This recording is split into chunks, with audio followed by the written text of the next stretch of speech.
Hi friends, welcome to my channel. ఇక మిత్ర గారికి కంకణం కట్టడానికి వెళ్ళిన లక్ష్మికి మిత్ర పక్కనున్న పాపెవరు అని ఆలోచన మొదలవుతుంది. ఇక జానుని అడిగి తెలుసుకోవాలి అని లక్ష్మి అనుకొని స్కూల్కి వెళ్తుంది. ఇక జాను ఏంటో చెప్పక్క, నాతో ఏదో మాట్లాడాలి అన్నావు కదా అని జాను అడుగుతుండగా ఇక లక్ష్మి జానుని ఇలా అడుగుతూ ఉంటుంది. మిత్ర గారి ఇంట్లో ఉన్న పాప ఎవరు?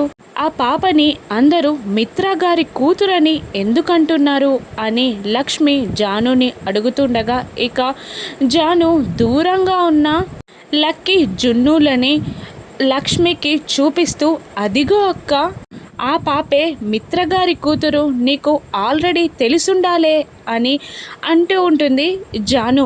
ఇక జున్ను లక్కీ ఇద్దరు కలిసి నడుచుకుంటూ వస్తూ ఉండగా ఇక లక్కీని చూసిన లక్ష్మి షాక్ అవుతూ జానుని మళ్ళీ ఇలా అడుగుతూ ఉంటుంది. ఏంటి నువ్వు చెప్పేది లక్కీ గుర్చా అని అడుగుతుండగా, అవునక్క, లక్కీయే మిత్రగారి కూతురు అని జాను అంటూ ఉంటుంది. ఇక షాక్ అవుతూ లక్ష్మి లక్కీ వైపు చూస్తూ ఆలోచనలో పడిపోతుంది. ఇక లక్కీ ఎవరని లక్ష్మి తెలుసుకోగలుగుతుందా?